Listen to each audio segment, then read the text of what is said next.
The infamous 10K per month. It seems to be everyone's first goal when starting their agency, including mine.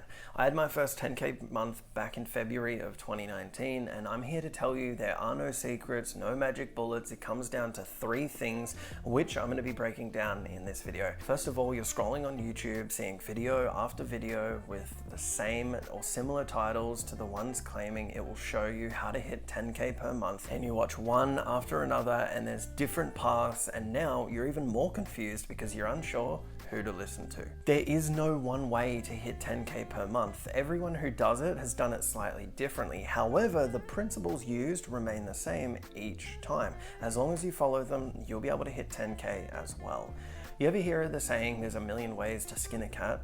It means there's dozens of ways to get to the goal. There isn't one path. There is no secret. This is something that I personally struggled to understand when I was starting out. I'm scrolling on YouTube and I'm thinking, okay, if I just watch the video, someone is going to tell me exactly step by step what to do and I can just follow it. But that doesn't exist, or at least it didn't back then. Everyone's journey is going to be different. This isn't easy, but it is simple. I want to drill this into your head from the beginning because people don't talk about this.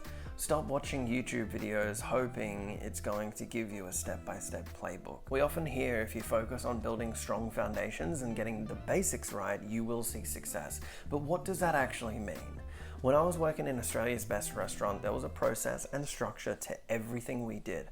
From the specific times we cleaned the kitchen in the morning, afternoon, and evening, to setting up your cutting board, to folding your cloths, to wiping your bench, to cutting vegetables, to peeling those vegetables, and the list goes on.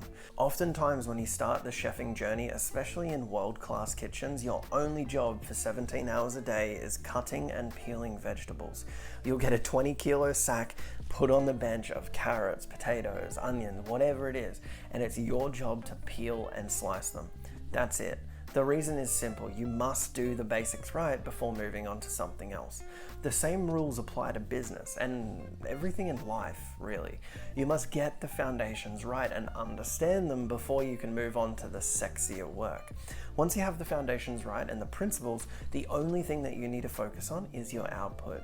Now, the only thing that you need to hit that 10K per month is one offer and service. You don't need a bunch of different things like Google ads, Facebook ads, social media management, website design, funnel building, chatbots. Strip it all back, create one offer that makes the prospect feel stupid saying no to it. Now, a common mistake I see, like I just said, when starting out is people think it's better to go wide, meaning they think if they can service 2 or 3 niches with 3 or 4 different offers, they're going to get results faster, and it's simply not true. You're spreading yourself too thin and there's no way to master any of it. You need to do one thing very, very well. One of the reasons McDonald's was so successful when it launched, besides the revolutionary system, was because they took everything off the menu. They had 3 items: a hamburger, fries, and a drink. That's it. While other restaurants had dozens of items on the menu, McDonald's had 3. You must stand out from what others are doing. Too many people are copying and pasting offers they just randomly come across thinking they're going to get the same results, only to find out that's not how this shit works. You need to be creative and unique. That's how the best restaurants become the best restaurants, not by copying others. They're innovating, they're constantly evolving and creating and coming up with new techniques and designs and recipes and menus. It's a creative hub. Now, people talk about taking action a lot, but it's about taking the right actions. Don't spend time worrying about a website, your logo, or even a name for the agency. This is wasted and something that people really don't give a shit about. Stop creating fancy proposals or cool presentations. This is something that I did when I was starting out. I worked on so many free guides, PDFs, templates, and cool proposals that I spent many, many hours on, and it didn't help me land a single client. You may feel like you're being productive, but you aren't. Please, please understand this. You will feel like you're being productive, but remember, you're not. Now, there is a time and place for it, but it's not in the beginning when your back is against the wall. You need to sign clients. First thing you need to focus on is generating meetings. That's it. How do you do this if you have no money?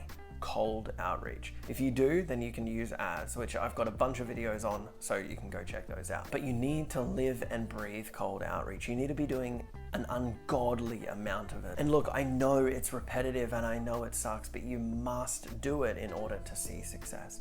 The more meetings you book, the more deals you get. Sales and booking appointments are any service-based business's lifeblood, and it should always be priority number one. Once you do this, your calendar is going to start looking pretty juicy, and that's when you need to close those meetings. In the beginning, you will mess up. You're going to be stressed, you're going to be nervous, and that's okay. You're not going to be perfect. You must have a sales process to follow here. You must have pre-planned questions you're going to ask them, written down, and answers to possible objections that you may get. You need to be clear, concise, and keep everything that you say extremely simple. Following a basic script is a must. It's like when you're working at a world-class restaurant. Each recipe is carefully followed. If it says 32 grams of this ingredient, don't put 34 grams and think, oh, it's okay, it's only 2 grams. You need consistency, so follow it clearly and accurately. It's structured this way for a reason. Once you've gained experience, then you'll be able to make it your own and tweak it. But when you're starting out, let's be real, you don't know anything. After this, you need to make sure that you get good results. This is extremely important, but something you can't really provide until you got a client to service. There will, however, always be clients that aren't happy, even though you get them great results. I remember I was doing sales briefly for a very successful e-com agency in California, and their biggest and actually their first client was going to leave. It was a dropshipping business, and I'm not going to say the brand. The agency helped them scale from $80,000 per month in revenue to $3 million in revenue per month. Now, you would think the brand owner would be happy, but the agency I worked for took a percentage of ad spend, which worked out to be around $90,000 or $100,000 per month. The brand owner didn't like this and wanted to leave, even though they got insane results. You see, sometimes you can deliver great results, but clients will still churn. To tie this together, you must keep everything simple. One niche, one offer, one service, one sales script, one delivery mechanism. That's it. Focus on your goal and what you need to do each and every day to get there. After that, it's just maths. If you want to hit 10K per month, understand how many pieces of outreach you need to do this month, this week, and this day. Understand how many pieces of outreach it takes to book one meeting, how many meetings it takes to get one client. Because 10K per month might sound daunting, but if you know in order to get one paying client at $1,000 per month, you need to do 1,000 pieces of outreach because that books you 10 sales calls which show up, how many pieces of outreach will you do? Reverse engineer it, do the maths and focus each day on the daily actions, and soon enough, you'll lift your head and you're at 10K per month. Now, when you're here, you'll want to keep the momentum. It is important to keep up the work, so continue to push forward. There is no time to relax because once you have the momentum, it's very easy to lose and very hard to get back. So everyone, that is how you get to 10K per month in less than 90 days. If you haven't already, subscribe to the channel and I'll see you in the next video.